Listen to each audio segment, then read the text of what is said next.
He kōna e purangi tēnei nā te reo irirangi o Aotearoa.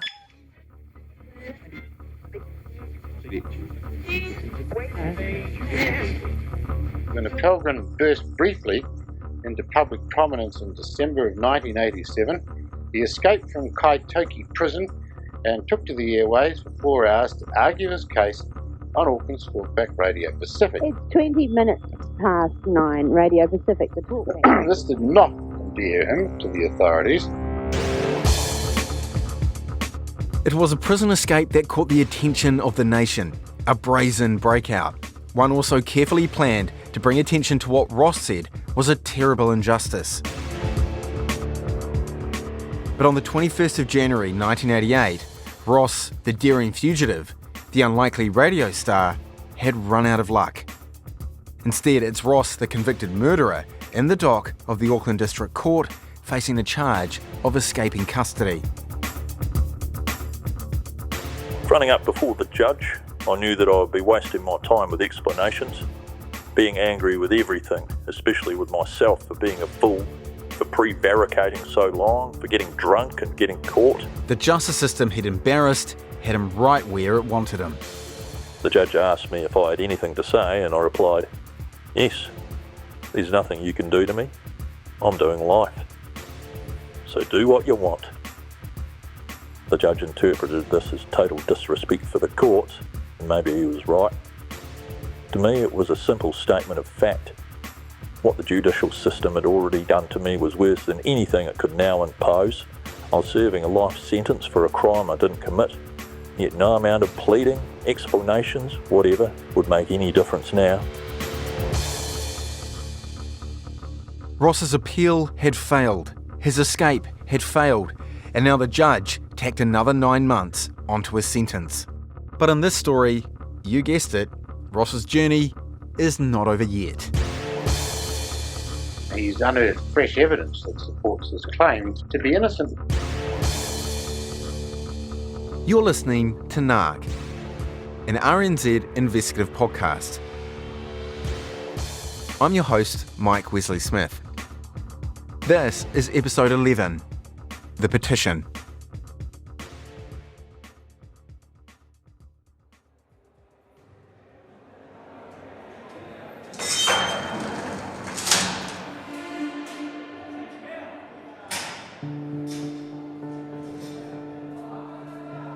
Parry looks like a nuclear plant, with low concrete walls set into the ground like bunkers. In early 1988, Ross was once again an inmate of Pāremoremo prison. As you go through all the gates and grills, this underground bunker feeling persists. The concrete walls and the echoing clanging of the grills makes you feel as though you're entombed. As Ross describes it, he was effectively locked down in the basement cellar of the justice system. The closest I can get to a description is that this is, and feels like, a dead zone.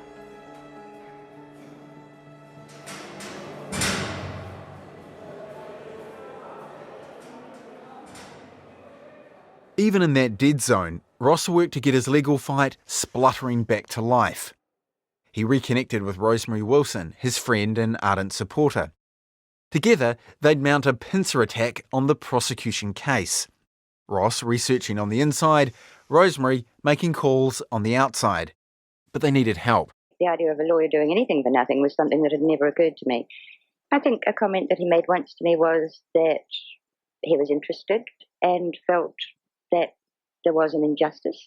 So in early 1988, Rosemary contacted a promising young Auckland lawyer called Bob Hesketh. I don't know, does that sum it up? Or? It does. I must admit, when I first was approached by Rosemary, following a recommendation from a solicitor friend of hers, to look at this matter, Hesketh politely declined an interview for this podcast, but back in May 1989, he joined Rosemary and host Tim Bickerstaff on that Radio Pacific program about Ross's case.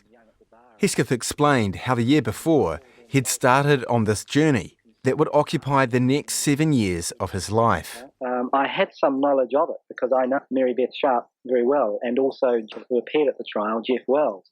And I well remember when this trial was proceeding in 1985, and young at the bar in those days, and I can recall them both expressing their concern about matters and their alarm that he had been found guilty, and it sparked my interest then, and as I say, I had some knowledge of it.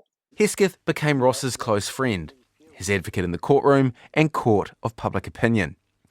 With a thick mop of brown hair, big rimmed glasses and a hopeful smile, Hesketh had a young Hugh Grant look to him. Though well respected, with just 6 years as a lawyer under his belt, Ross's case was a big one for Hesketh to take on. But what he lacked in experience, he made up for in determination and belief. Yes, I do have an opinion, and that opinion is, I think, unbending, and that is that this man is innocent.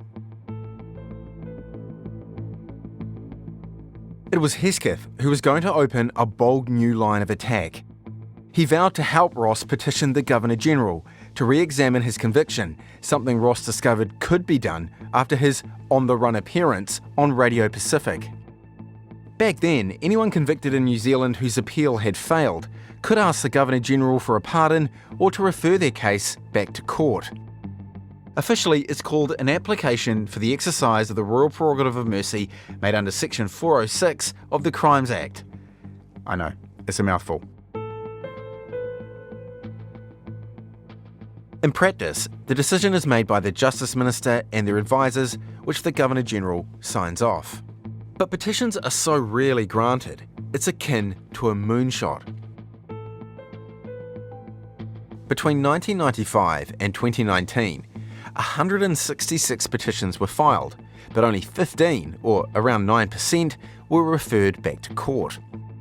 To get Ross's across the line, countless hours of work and research were required, which Bob Hesketh mostly did for free. Sounds naive, I suppose, but that's just the way it is. I'll try and explain this as simply as I can.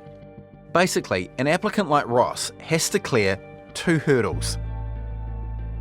He has to convince the Justice Minister and his advisors there's enough new evidence to show a miscarriage of justice may have taken place. If successful, the Minister will refer the case to the Court of Appeal, the second hurdle, where it's decided if in fact a miscarriage of justice has occurred.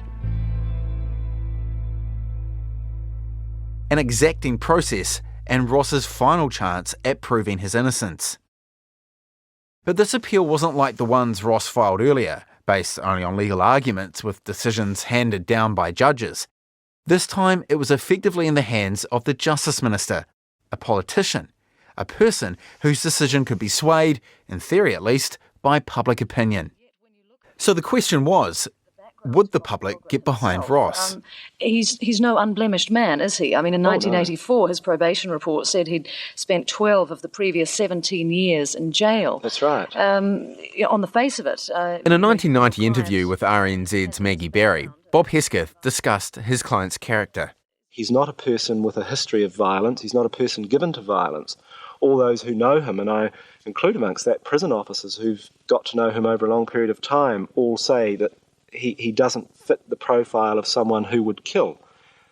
He's been described as a likeable rogue, and I think the rogue probably refers to this list of convictions for burglary and so forth and so on. Mind you, getting back to it, he is a criminal. He has a past record of 4 escapes, as well as the armed robbery and the burglaries. Do you think that... Clearly, it was going to be an uphill battle to get the public and the Justice Minister on side. Ross needed something new, something that cast doubt on his conviction. He needed a smoking gun, or 3. On the 17th of March 1988, out of nowhere, that evidence arrived.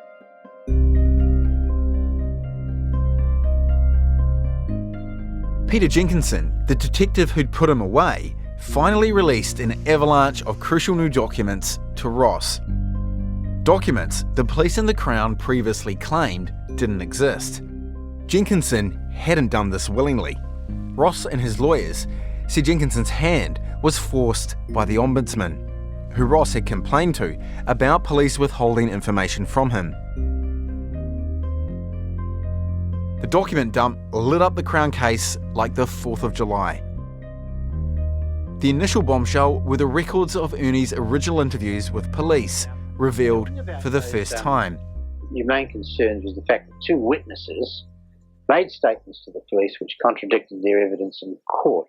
Here's Hesketh speaking with Radio Pacific's Tim Bickerstaff in 1989, describing how much Ernie's story changed. And just a note, in this clip, Hesketh refers to Ernie as X. Now, the murder occurred around about 7 a.m. The witness X was interviewed by the police that same day about what he either saw or didn't see, and he said in his interview with the police that he saw nothing. And then he was interviewed by a different police officer the following day, and he gave substantially the same account to the police officer then, although he added one or two, I think, minor matters. He was then, I think on about the 10th of January, I could be wrong about that date, but he was then taken away from Mount Eden Prison by the police. So here I should point out that we now know what Hesketh didn't during this interview. That Ernie was taken to the Auckland Central Police Station on January the 10th, 1985, to that meeting where police said they considered him either a witness or a suspect. The meeting where police failed to take any notes, and the details of which have only been made public in this podcast.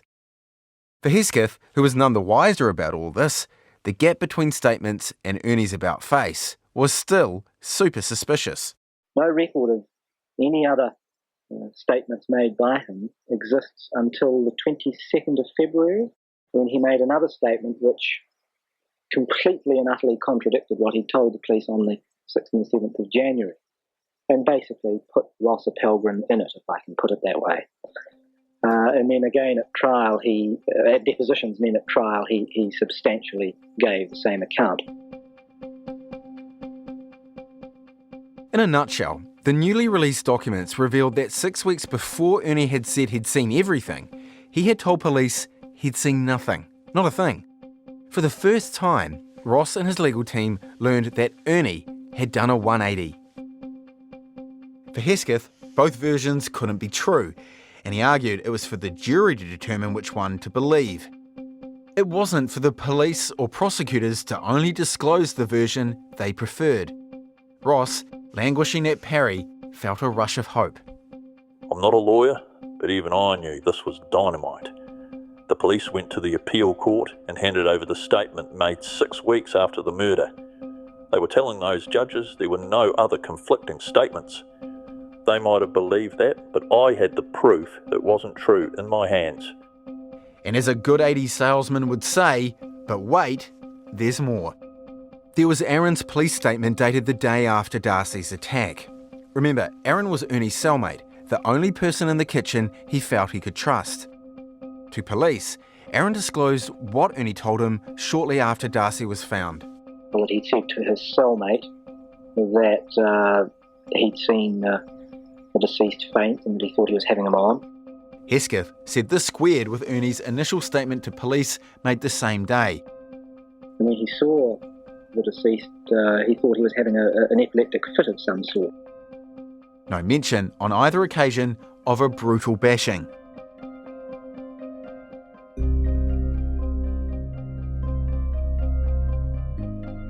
And the final bombshell was Gordon's first police statement.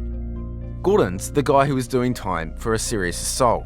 He's also the guy Ernie said had deliberately blocked the prison guard's view so Ross could commit the murder. And he's the one Aaron and Ernie both said had threatened them to keep their mouths shut. At trial, Gordon told the jury why he thought Ross killed Darcy. He said, "I'm definitely not going to let him get away with it. I'm going to deal to him." He pointed the finger directly at Ross, said Ross had confessed to him. But during his first police interview, when Gordon was asked if he knew if anyone had it in for Darcy, he replied, "I don't know. I've got nothing to say to you. I didn't see nothing." Of course, the jury heard none of this. Yeah, why wasn't it presented?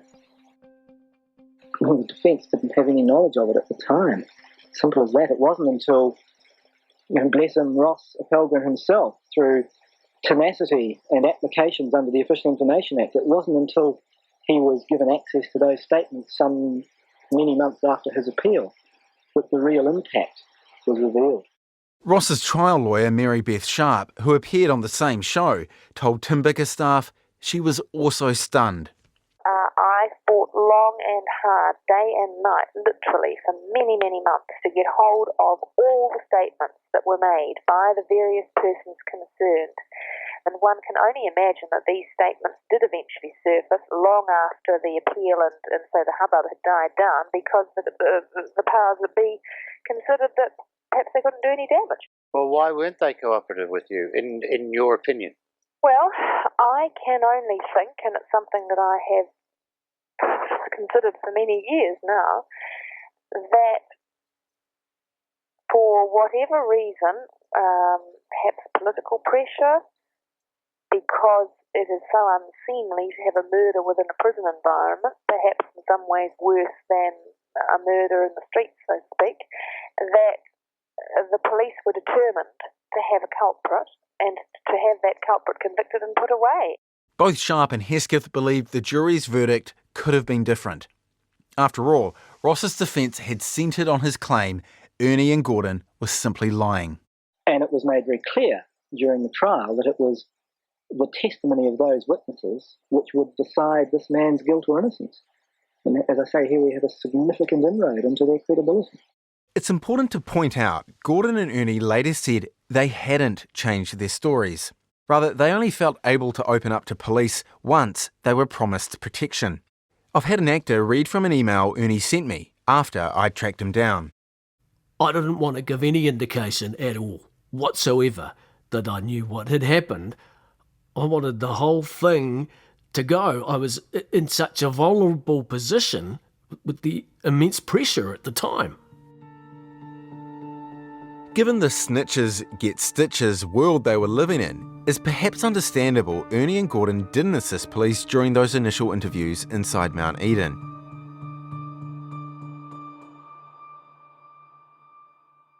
But Ross and Hesketh didn't buy any of that for a second. So in July 1988, they started Ross's fight back.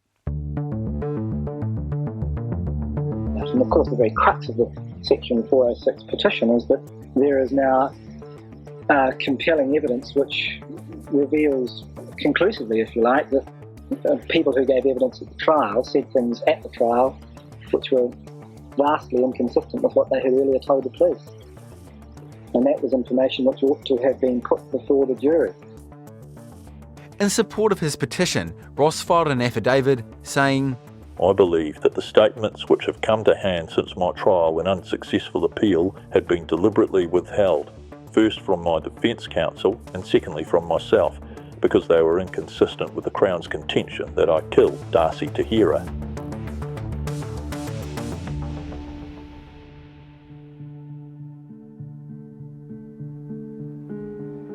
The petition was sent off to Justice Minister Geoffrey Palmer and his officials. I don't know that I can describe those months. The first 2 or 3 passed reasonably quickly, or as quickly as time passes in prison, which isn't exactly fast. I was absolutely convinced that the petition would be successful, and I was full of hope. I had everything going for me. All I had to do was wait.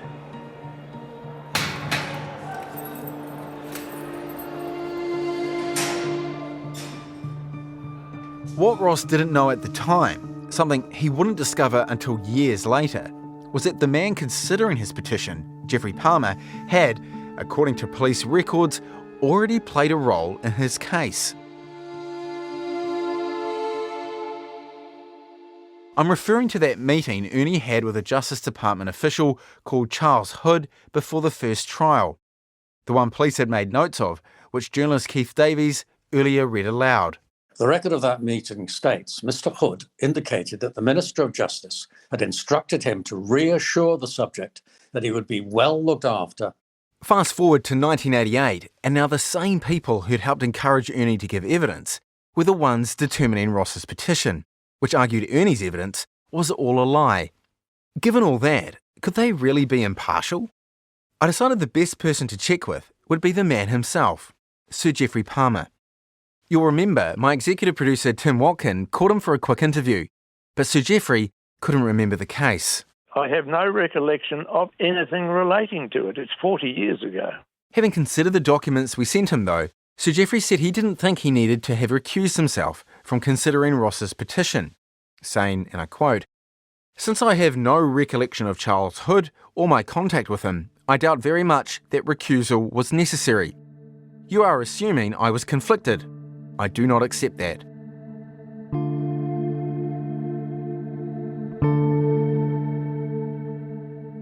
Back in 1988, any hopes Ross had for a quick decision on his petition dissolved as 1989 arrived without any resolution.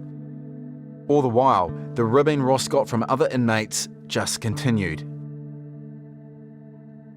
I was asked almost every day why I was still here, told that there was a Rolls at the front door with a chauffeur asking for me, and all the other idiot jokes that help keep people sane in a crazy place. Ross put pen to paper and wrote to the Justice Department. Dear Sir, I'm writing this to you to ask you if it's possible to pass on to Mr. Palmer my concern over the time period my 406 application is taking. I know, sir, that these things take time. I also know that it's not a matter that can be taken lightly, but I would like to point out that the strain it is putting on myself and family is quite extreme and would appreciate any help in speeding up this process. Thank you for your time. Yours sincerely, Ross Appelgren. By May of 1989, still with no answer, Hesketh had had enough. He went public, telling the media, "Justice delayed is justice denied." The silence from the Minister of Justice's office since July of last year has been deafening. I wrote to him in early March of this year, expressing, I think, quite strong words of concern as to why it's taken so long. He wrote back to me within a couple of weeks, first apologising for the delay, acknowledging its unacceptability, and again, since then, the silence has been deafening. Well, why did it happen in this case then? Well, the reason that we have been given is that the petition raised complex issues which needed to be closely considered. But the petition was prepared largely by Ross himself between about March and July of 1988. Ross has no formal training in the law. He was able to get it together in a short period of time. I would have thought that members of the Ministry of Justice's staff would have no difficulty in coming to grips with the issues raised. The fact that you can't get a reply from, we couldn't either, from Geoffrey Palmer, the Minister of Justice, have you upset him or criticised him before? Or? Well, no, I'm generally a fairly mild-mannered sort of chap, and I have never taken this kind of public stand before on behalf of a client. This is the first time. Well, why this one? Because this case sticks out to me like a sore thumb as involving a grave injustice. People inside, and I include both inmates and officers, helped a lot. The petition under Section 406 was still unusual enough to attract interest. I had a copy of the petition in my cell, and those who read it seemed impressed with the arguments. In some ways, I think that my case became a sort of yardstick. Most crims have little time for the justice system, and time again I was told, "Man, if you get this one, I'll start believing it's possible." A few warned me against getting my hopes too high. They pointed out the number of watertight cases that had been turned down at the Court of Appeal. They argued that my past history was against me. I went on hoping. Yep, in a sense, the longer time went on, the more it seemed that they were taking the petition seriously. I told myself that if they were going to turn it down, they would have done it by now. Ross, Bob Hesketh and Rosemary Wilson banged the drum loudly enough that Geoffrey Palmer finally felt obliged to respond. He went on Radio Pacific for what has to be said was a robust cross-examination by host Pam Corkery. Now, apologies, the audio's not the best, and it is several minutes long, but believe me, it's worth the listen. Mr. Palmer, why has this petition taken so long to be acted on? Well, we have to make sure that the advice we're going to tender to the Governor-General about it is right. It's a prerogative of mercy matter. It's calling for a criminal conviction that's been duly entered after proper due process of law, after a jury and a judge have heard it and all the appeals have been disposed of. You can't go around interfering with convictions just on a casual basis. You have to have very good and solid reasons for doing so, and my department hasn't yet finished the complex investigations that are required to advise me on it. 10 months seems an awful long time to look at two statements by witnesses that are obviously contradictory. That may seem the case to the lay mind, but the difficulty is that this is an extraordinary procedure. No one has any right to a procedure like this. It is entirely discretionary. And when people have been properly tried in accordance with the law, we don't give up setting their convictions a high priority. You say it's not a right, it's a discretionary thing. I thought it would be a basic human right if there's some pivotal evidence that hasn't been heard. Surely someone languishing in jail. It is a question of a person who has been properly convicted by a court and a jury and sentenced by a judge. The prerogative of mercy, which the Governor-General has, can undo that if certain circumstances are satisfied. To do so is extraordinary, unusual, and very, very infrequent. But serious doubt's been thrown on the properly aspect, which you bring up. Serious doubt, in terms of the news media aspect, is not the same question of as undoing a legal conviction. And no, I wasn't meaning the media. Discussion of these things is very unlikely to advance Mr. Appelgren's cause, I must tell you. Well, it's moving as fast as a glacier at the moment. It probably couldn't go any slower while he's waiting. I'm not saying about media throwing doubt on it. I'm saying that here evidence that's entirely contradictory has come to light. Can't you move faster? No doubt I will get advice on it when the matter has been properly analysed, but it is not a simple thing. When it's someone's liberty at stake, do you not personally think 10 months is an awful long time? Their liberty is not at stake. They've been convicted by process of law. They are in jail perfectly lawfully, and the only way they can get out is if the Governor-General exercises the prerogative of mercy. But if there's sufficient doubt thrown on the evidence of two of the key witnesses, I don't know. I mean, as you say, layperson, you point out. Yes. It seems an awful long time. I'm not in the business of upsetting convictions on some casual basis. Well, we'll get back to you then when we hear some more on this. Thank you very much for your time. Right. Justice Minister Geoffrey Palmer. Rosemary Wilson continued to pile on the public pressure. She again wrote to the Dominion, this time approaching its Sunday Times newspaper, asking them to investigate Ross's case. I was a features writer with sort of a very free brief, really. Rosemary's letter found the desk of journalist Robert Mannion. So Rosemary was entirely my introduction to the case. I really wasn't on my radar. I wasn't aware of it at all. No. But I remember thinking, God, this looks like quite an interesting story to dig into. Robert contacted Rosemary and began his own years-long investigation. And then when I met Ross, I liked him. There was nothing to, there was no... I certainly had no alarm bells. Oh, I don't like this guy, or he seems a bit sus or anything. He seemed a perfectly easy sort of guy to connect with. Robert's first piece on Ross's conviction was an in-depth feature story in May 1989, headlined, "He's a Rogue, but is he a Killer?" He took readers through the facts of the case and the statements kept from Ross and his lawyers that revealed Ernie and Gordon's conflicting stories. From an outsider's point of view, that just doesn't feel fair. Evidence shouldn't be withheld at a trial. Even if it's legally okay to withhold it, it doesn't feel right. Robert's reporting and Bob Hesketh's media appearances lit a fire under the justice officials considering Ross's petition. Within weeks, the minister had acted on advice and given his recommendation to the Governor-General, who released his decision. All the anticipation, all the hope, the highs of new evidence discovered came crashing down to earth.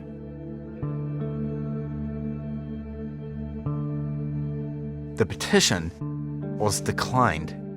Justice officials didn't think the differences in Ernie and Gordon's statements would have changed the jury's verdict.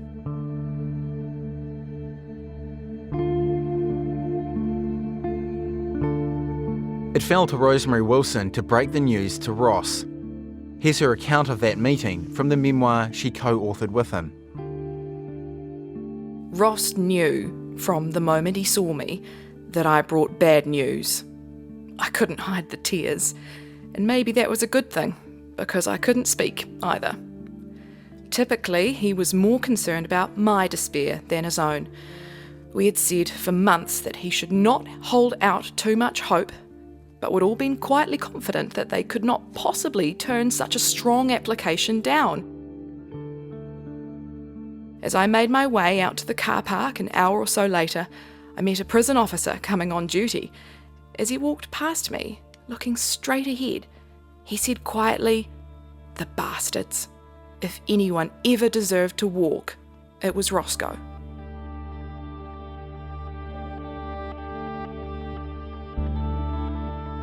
Ross later revealed in a letter to Rosemary how much he was hurting. If you hadn't kept saying that this was not the end, it would have been. Deep down, I believed it was. All my dreams just fell apart. I worked through self-pity, confusion, hopelessness, and an absolute conviction that keeping on was a total waste of time. Bob Hesketh went on Television New Zealand to express his frustration as well. I felt, and I still feel, that a miscarriage of justice in the widest possible sense occurred, and that Ross was entitled to the benefit of that. And I believe that the Governor-General was incorrectly advised, yes.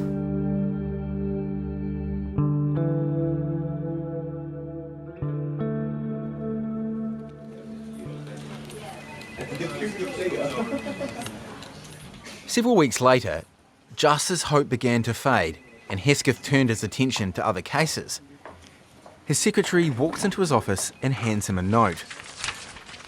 Bob called the person back. It was a woman. They had a brief conversation.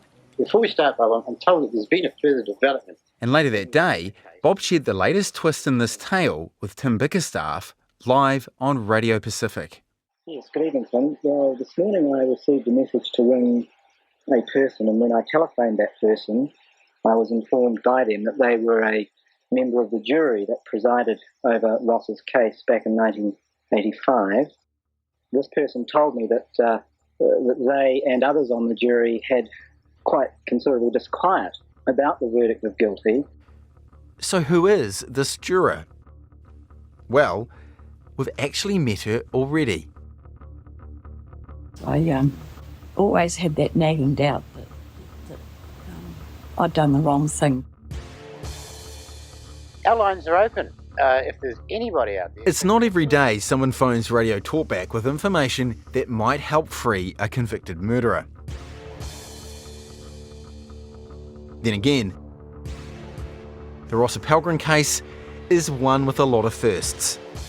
If there's anybody out there, particularly a juror, who would like to give us a call. We're back to that 1989 Radio Pacific Talkback program hosted by Tim Bickerstaff. We would like to know, and you can be totally anonymous about it, what went on in that jury room. Amazingly, about an hour and a half into the show, the same juror who spoke briefly to Bob called into the Talkback show. Well, we have, I believe, the juror on. Joe, is it? Yes. Joe, were you talking to Bob Hesketh this morning? Yes, I was. Can you tell us? You were on the jury at the time. Yes. In your own words, what happened? From day one, certain members of the jury had him guilty. Now, for legal reasons, we're not going to play the parts of this which describe the jury deliberations at Ross's trial. That's because, strictly speaking, it's against the law to interview jurors about how they reached their verdicts. Radio Pacific were apparently never pinged for it, but we've decided not to take the risk and to respect the law of the land. Has it worried you since? Yes. I've thought a lot about Ross. If you've been listening to this juror and thought, hey, I recognise that voice, well, that's because that juror is Julie Appelgren, or Julie Whittaker, as she was then. Yep, the woman Ross Appelgren later married was on the jury that convicted him of murder. There we go. Okay. I'm going to play something for you. See if you can recognise this. When I met Julie, she'd never heard a recording of that phone call 35 years ago. Well, we have, I believe, the juror. Joe, is it? I didn't know about any subsequent appeal he had because I went to live in Australia, and it was only after I came back because my mum had died. It was only then, 4 years after the trial finished, that Julie learned what had happened to Ross. Pacific Tonight with Tim Bickerstaff. Stephen, welcome back to the program. I'd just like to quote an article from... I heard the introduction about someone who was fighting for a new trial, their appeal, and before they even said it, I knew it would be Ross. I just had that gut feeling, and I phoned in and I said to whoever was on the end of the phone, I was on the jury, do you want to talk to me? Or, yeah, I was straight on air. Immediately. It was an extraordinary thing to do for a woman who, before the trial, led an ordinary existence. Was it the first time you'd been on a jury? Yes, never been on before. How did you feel when you were actually selected? I did take it seriously. I was there to do a job. Can you recall what your first impressions were of Ross? I don't know. He was the one on trial and, nicely dressed, sitting there and writing a lot, making a lot of notes, obviously, talking to his counsel. Yeah, but I didn't think too much about anything, really. Wasn't like you looked at him and thought, I'm going to marry that guy. No, I didn't. No, who would have ever thought of that ending? There were so many lies, all those prisoners, and I went home at the end of the week completely and utterly drained. And I know I burst into tears when I walked in the door. Here's Julie on Radio Pacific again. How do you feel about it now? Well, I just feel I owe it to him to come forward. And I'm just sorry it's so late. Bob Hesketh, sitting in the studio listening to Julie that evening, was left almost speechless with all the details coming out live on air. I'm stunned by what I've just heard, and that makes it very difficult for me to formulate any question. There are a number of questions I would like to ask her ultimately, but I'm just so stunned by what she said. Mary Beth Sharp was also moved by what she'd just heard. I'm very grateful to that lady that she rang you, Bob, because I think that must lift Ross's spirit quite a lot, actually. It means that what he was saying during that trial and the emphasis that Jeff and I were putting on the reactions and the evidence of certain of those Crown witnesses was not all for naught. Now, this next point is one that I really want to make clear. Julie wasn't one of those lovesick people you see on American TV, randomly fascinated with an imprisoned murderer. This was different. This was just a woman who stepped out from the anonymity of the jury room to apologise to the man she felt she'd wrongfully convicted. Well, after I'd been on air and I'd spoken to Bob, I thought maybe I'll brave it and maybe I could go to the prison and meet Ross. Did you feel you owed it to him to kind of meet with him? Well, yeah, because I'd already started that ball rolling with phoning in to the radio. And were you a bit anxious about what he might be like when you met him? Like, do you think were you worried he might be like, why did you find him guilty? I suppose I was a little apprehensive, but no, he didn't blame me at all. He was quite the gentleman. In a 1996 interview, Ross recalled that first conversation with Julie. I enjoyed talking with her. I didn't say, it's a bit bloody late, darling. Why didn't you say that at the time? There was no instant love or anything. We just both sat down and we found each other easy to talk to. And I sent her another pass to ask if she'd like to come back, and she did. Julie prepared an affidavit describing the concerns she'd shared on the radio. She hoped Ross could use it in his ongoing effort to convince the then Justice Minister Geoffrey Palmer to reopen his case. Did that come as a relief to be able to do that? Oh, I was very, very happy to do it. Yeah, I guess it was relief, yeah. Remember journalist Robert Mannion? He'd continued to cover Ross's petition and ended up interviewing Julie in June 1989. She seemed very genuine and had obviously found the whole jury experience quite bruising. Robert reported Julie's worry that Ernie and Gordon's first police statements were withheld from her and the other jurors. She thought, well, if I'd known that, that would have given me a bit more confidence in arguing back against the dominant view. This was the fact that these guys had changed their story. How can you convict someone when you don't know who to believe? Did you feel like the court was asking the jurors essentially to be lie detectors? And did you feel that was a fair expectation? No, I don't. To me, it was just nagging feelings that something's not right here. Something's not right. So many different witnesses and so many different stories that it just didn't feel right. After Julie signed her affidavit, Bob Hesketh sent it off to the Justice Minister. Even then, Hesketh knew legally its usefulness was marginal. As a matter of law, it can have no effect. The Court of Appeal have basically said that it's not appropriate to, if you like, go behind the jury's verdict, go into the jury room and decide whether the manner in which they arrived at their verdict was fair, appropriate or otherwise. But this was one of those throw the kitchen sink at it situations. It's one thing to say as a matter of law it can have no effect, but I think when one's considering a petition under Section 406 of the Crimes Act, other matters can sometimes be taken into account, and this may well be one such other matter. But again, it was a no from the minister. Ross, sitting behind bars in Parry, was back to the drawing board, racking his brain for one last push. Remember, it was 1988 before Ross finally got Ernie and Gordon's first police statements. But that was only half the story. He still didn't know who made the crucial decision to withhold the statements at his trial. Only then could Ross establish why that occurred.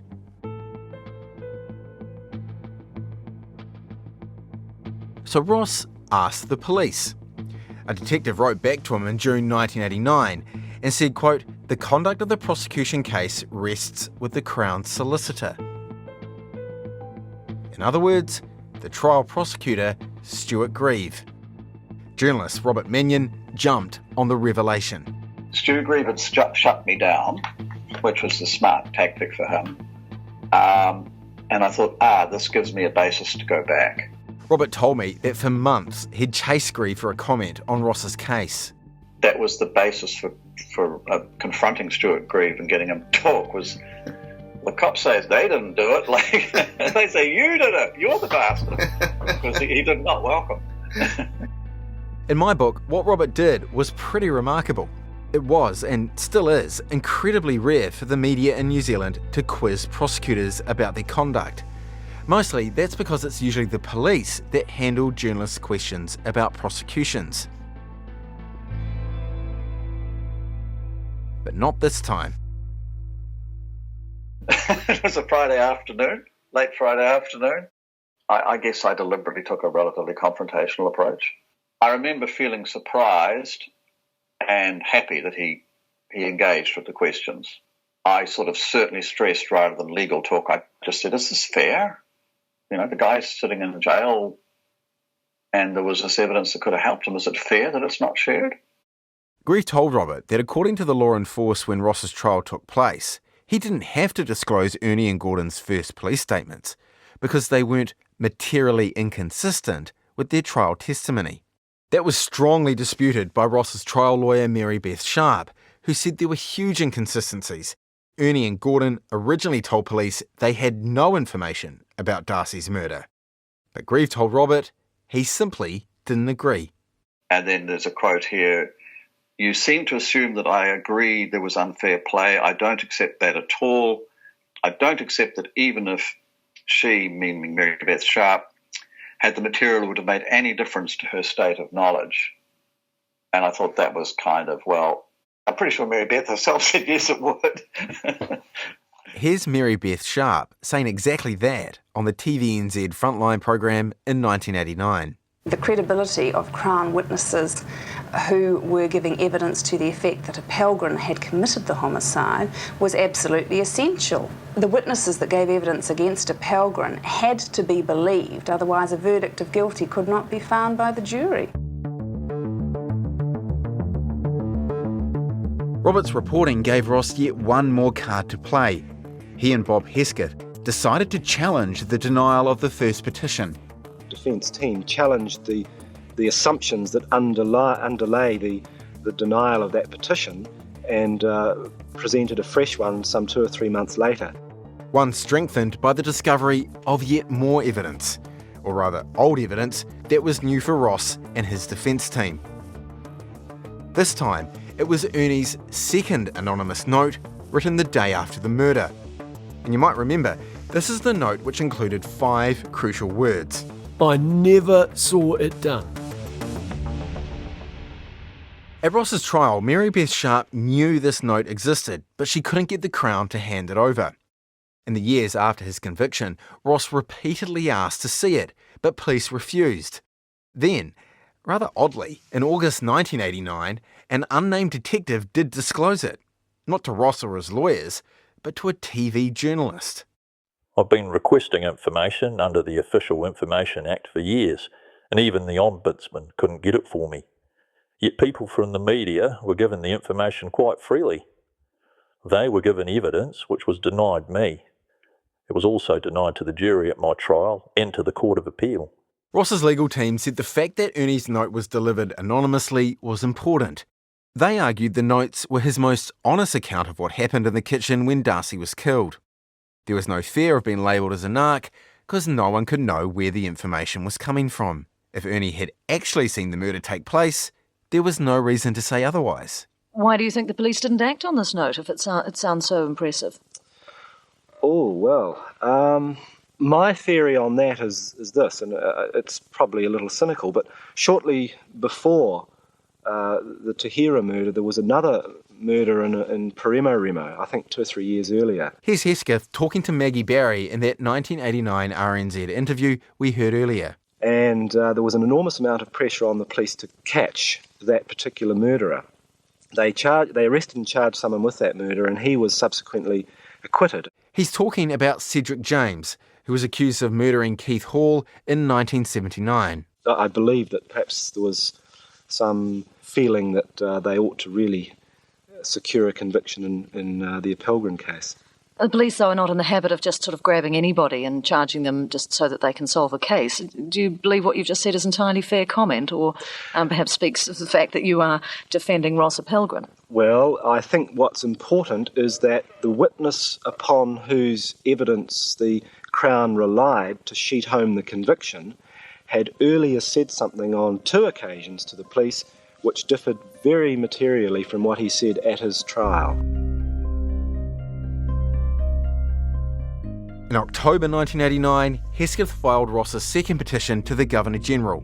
It referenced Ernie's note and the Crown's decision to withhold the witness statements.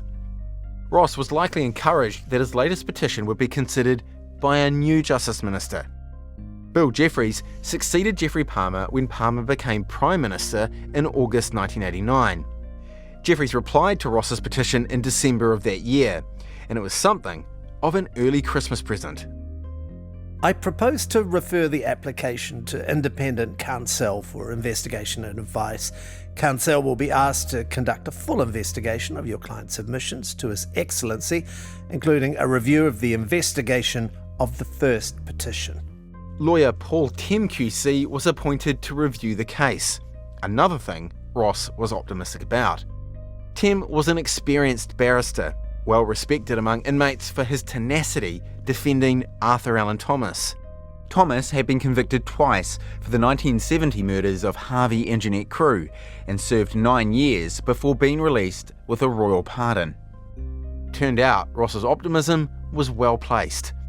In Tim's June 1990 report to the Justice Minister, he said it was clear Ernie's first police statements and his handwritten note conflicted with his trial evidence. This witness cannot have been truthful on all occasions. The narrative he has supplied may be truthful at one time, but it must be untruthful at others.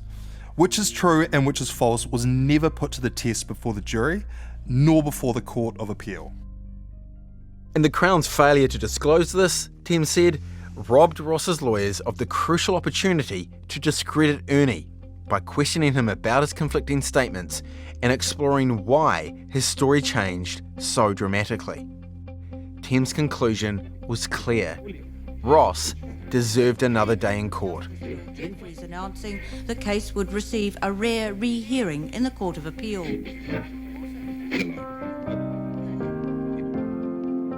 Ross's case, dead in the water for months, suddenly had wind back in its sails. To spearhead his appeal, alongside Bob Hesketh, Ross engaged experienced barrister Simon Lockhart QC. Here's Hesketh with RNZ's Maggie Barry again shortly after the minister's announcement. I mean, apart from obviously his feelings that he's innocent, what's kept him going for all these years? He's a remarkably patient person, as is obvious from the time that he's waited for this to happen. He's been a victim, I suppose, or involved in our justice system and those who dispense justice for many, many years, and he has a basic, deep faith in our justice system, in the fact that truth will ultimately prevail.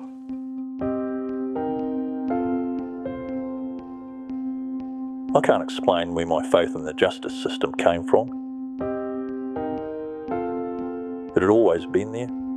It's a weird situation, being convicted of a crime you didn't commit, especially for a man with, to say the least, a coloured past. I knew the system, and the system knew me. Over the years of doing time, I had accepted my sentences because I had done the crime I was convicted for. As they say within the rules, if you can't do the time, don't do the crime.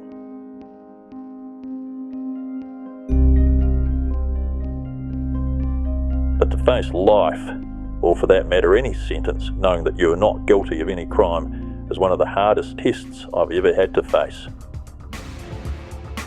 Ross had now somehow clambered over the first hurdle, but the second and higher barrier still stood before him. The Court of Appeal. Again. This time, would the court find in his favour or not? Coming up on the next episode of Nark.